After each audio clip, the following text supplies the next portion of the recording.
Hello friends and welcome back for another episode of Indie Impressions. My name is Nick, and today we're going to be doing one more LD28 game. I think this may be the last one for a little while, as we've certainly covered quite a lot of ground out of the competition, but this is one that's gotten a ton of recommendations from you guys, and one that I absolutely wanted to play. It is called Titan Souls by a development team called Claw, made up of Mark Foster, David Fenn, and Andrew Gleason. It is an open world game with a little bit of an exploratory component, and quite a bit to do with the theme actually. Again, the theme being you only get one, and in this case, you only get one arrow, and we'll be looking to try and slay these 4 titans, each of which has a weak point. Now, I played about 10 minutes of this one, and I have to say, it's quite difficult, but I kind of like how difficult it is, and it's definitely got a beautiful art aesthetic to it. Reminds me a little bit of like a Zelda Link's Awakening crossed with Anodyne or something like that, and it just really feels really nice, kind of retro. Very simple controls as well. We're only dealing with arrow keys to walk around, and then Z to roll, and then X to fire your arrow. The arrow stays wherever it's put, and then X to recall it. And you'll notice that critical moment between me shooting the arrow and recalling it, I can't move, and the whole screen starts to get a little bit dim as we're recalling the arrow. So that's a sort of a counterbalance to a lot of times when you'll be able to fire and move really quickly. In this case, you have to very much consider how you're going to go through the world and all the strategy that's going to be involved in fighting one of these rather frantic bosses. So this is the first of the different temples that I'm going to be going into. In this case, I believe we're going to be headed straight to bosses. I'm not sure this is necessarily a Zelda-like breakdown of how these things work. So you'll notice we've got what appears to be some sort of very cryptic-looking item suspended in some sort of cube. Now, what would you normally do to interact with something like this? Well, I would probably poke it, but in this case, our character, well, really only has an arrow. So why don't we shoot it with our arrow and see what happens? Well, we've woken it up. I'm going to try and dodge out of the way. This thing is actually surprisingly rambunctious and quite on the task of coming after me. I have limited ability to get out of the way, but I have to use every little bit of movement that I can get.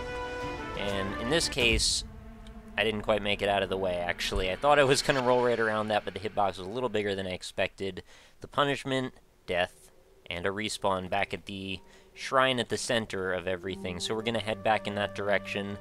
So there's some obvious influences other than the ones I mentioned, of course. I definitely think we're dealing with a little bit of the Dark Souls ethos, and perhaps a little bit of Shadow of the Colossus. Both very noble goals, very huge, ambitious goals to live up to, and I think in this amazingly short amount of time that the developers have gone and crafted this, they've done a surprisingly great job with it.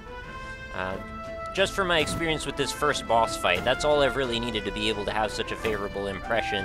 And I haven't actually finished this boss or figured out what to do with it, but I have a feeling it has something to do with this little fire that's fallen off of above the door here. I'm going to try and lead this thing over into it. It doesn't seem to want to land on it, so that's telling me probably a weak point. Yeah, it seems to hop up every single time that happens. So let's use the fire to our advantage and try to get it to smash down. Is that a thing that can help me? No, maybe it doesn't actually help me. Okay, perhaps this is a thing I need to use later on. But even if I don't actually manage to beat all the bosses in this one video, in fact, I'm probably not going to just because it's kind of spoilery, I have to say, very impressive the way that this is all laid out. I mean, just the ability that you can walk around, have this exploratory element to it, the really great music, everything really pulls it all together. And the fact that we've got these bosses that are somewhat cryptic definitely draw your interest, and also require a bit of dexterity, and still keeps that kind of an old school feel to it, is all really noble and awesome. Alright, I wanted to hit it with an arrow there, but it doesn't seem to want to. Alright, let's keep dodging out of the way, see if we can get it back in this direction. Leap up, and then I'm going to shoot you with an arrow. That didn't quite make it, and then it's going to dive at me again. Alright, somehow I'm going to be able to probably break this glass open. I was thinking if I hit it into enough walls, perhaps. Or maybe that the fire would somehow cause that to happen. Oh, I did it. Oh, now it's moving around even faster. Okay, let's see if we can get it onto the fire this time. Oh, now it's really coming at me really fast. Okay, I don't know what to do about that. There we go. That probably is what I need to do then. Let's get it back over by the fire and smash down on it. No. Okay, I probably need to hit it again then. That didn't quite work. Oh! I actually thought I was going to die there. I didn't. Get the fire between me and it. Okay, I can't aim diagonally, so that was kind of my bad, but that was very exciting. I think I'll probably leave that as a little bit of a mystery of how we're going to finish off that boss. So why don't we try heading to the left then, and see what we have in this direction. I'm going to sort of Ocarina of Time myself over there by rolling the whole way. Anybody who's played a lot of that game knows you walk a little bit slowly, so a lot of the time you end up traveling by rolling superfluously. Alright, let's go into this red temple. What is this guy about? This is the first time I've been in here, so I don't know at all what this is going to do. Can't tell if this is just something's eye poking out of the ground, or if that it sort of looks like a chest to me. Why don't I fire an arrow at it and see what happens? Oh, it's very angry very quickly. Okay, and I guess it rolls. So I paid the price. Barely knew what I was even doing there. Oh, I just noticed this actually has a little bit of a... What is this about? Is this anything? There's a little box that I didn't notice sitting there before. Maybe that lights up once I finish it off. But that's the only one that seems to have any kind of indicator on it. Alright, so we'll make note of that. I was kind of figuring all it was going to be was just like a warp point. Once you've gone to the place that that boss lives, maybe it'll let you just teleport right back, but that didn't seem to be what happened. Yeah, this thing is really fast, and I just basically rolled directly in its path. So it's certainly going to require a bit of planning on this one to be able to successfully figure out what I need to do to fight it. How about we try the one at the top? Very grand landscape. Again, totally getting Zelda vibes from this. These statues reminding me of the Hyrule overworld. Really intricate, beautiful artwork on all the sprites. I mean, even some of these patterns, like, I mean, even though these are such simple, just repeated lines, the texture work really goes well to kind of counterbalance what's going on in the brickwork here, and definitely gives it a nice motif. Why don't we see if we can get in here? I guess this is probably the last place we need to go, because this one doesn't seem like it's opening up for us. Alright, fair enough. Now I know. Why don't we head back down, and we'll go to the right. Of course, there would be a bit of progression. That's not really too surprising. Almost feels like a lost opportunity that the world isn't even larger than it actually is. I mean, this could very easily elaborate upon itself and become something much, much larger. And I would love to see something like that as well. There really aren't too many games that I can think of that even exist with the kind of ideas that are going into this one. Not even sure I can really think of any. Most of the time, it's all about little minor puzzles and things. I mean, even if you have boss encounters like that, they're almost never that hardcore. Yeah, especially with the punishment of instant death. And this one, they're going to make you work for it a little bit each time you want to come back to it. So I'm going to assume this is probably the easiest of the three. Maybe there is a little bit of a pecking order to things. This looks like a dying colossus of some kind. I kind of feel bad trying to shoot at him, but I feel like that's the only thing I can do. You can see he's clearly got a mark on him that he's covering his heart with his hand. Alright, so he's going to throw rocks at me. I'm sure there's some way that I'm supposed to trigger him to lift his heart, or his... Yeah, okay, he switches hands. So I guess I need to cross over at some point.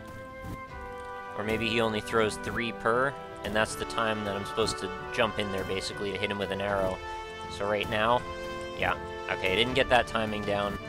Not sure how I'm supposed to be standing in the right place. You really don't have enough time, so you actually have to stand and then charge up your arrow. Oh, I actually hit him. And that's apparently all it took.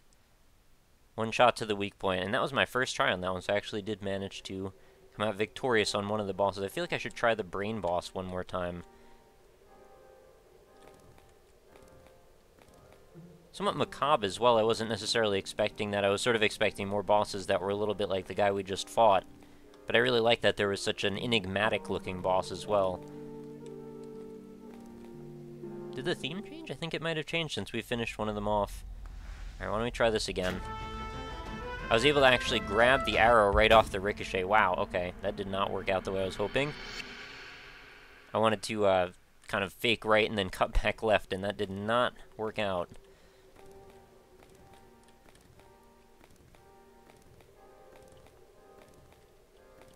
It's kind of funny, I almost expected, seeing the overworld looking the way it did, that we were going to end up looking for items at some point. But no, this is very clear-cut, just directly to the point. Oh, what just happened there? I hit it, but it didn't activate. Was I too close? There we go. Alright, let's just keep rolling. That's the only way I get to really have the speed advantage. Otherwise, this guy, and especially that other one that seemed a little bit like a chest, totally outclasses me in terms of speed. So we're going to wait for him to smash into a wall and then shoot him with an arrow. And that did not work. Okay, smash down on that. Oh, I don't know what just happened there. I actually sort of put the arrow directly inside of it. One more time. What did I do to make the glass case break last time? I don't even know. Ooh, ran me over again. But I really like that you have to figure out the little, minutia of what's going on with each boss. It takes a little bit of brain power as well as, the dexterity to actually avoid the attacks and be able to counterattack at the right moment. And I also like that the combat's so simple. It's really just, dodging and an arrow. That's all you have to worry about. There's not sword switching inventory. It's just a little bit different from what I expected in a good way. Alright, come at me, bro.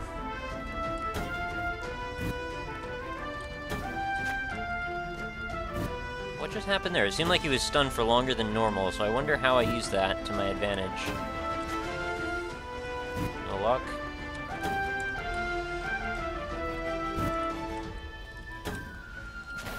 There we go. I hit it on the side or something? What? Why that time? Oh, come on. I thought you were going to nail into the fire and then jump. I almost had it that time. We'll do one more shot at it. Should mention, as always, this one is totally free if you want to go check it out. Link's going to be in the description. There's a downloadable executable, which runs at full 60 frames per second in 1080, as well as a web-based version that you can play right in your browser. So whatever your preference, either way works. Alright, come on up. I feel like this fire has to be part of the equation, right? Or is it just a fluke that it keeps ending up in the way each time? Nope, that did not work. I mean, you can totally lead the boss if you have it go down a straightaway for quite a while. So if you try to get it positioned in such a way that the room is long and it's going to keep chasing you down...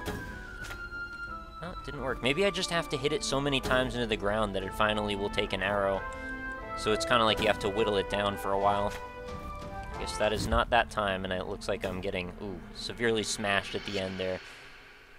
Anyway, I guess that will bring our little play of Titan Souls to a close. Definitely highly recommended. One of the definite better ones that I've seen out of the LD competition for sure. Well realized, beautiful atmosphere, beautiful music.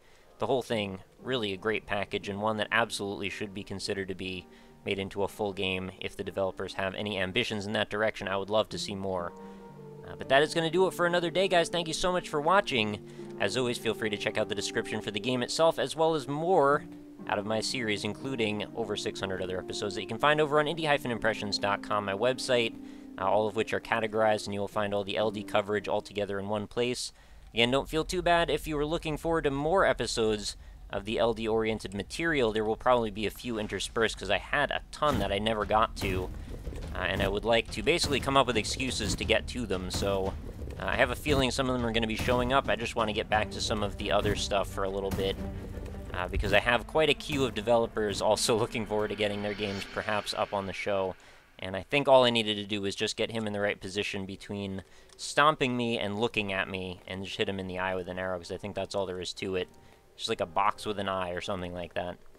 Anyway, thank you everybody for watching. I hope to see you again tomorrow. New episodes are every single day. Please consider leaving your support. I do greatly appreciate any likes that you'd like to leave for me. And I will see you tomorrow. Thank you so much for watching.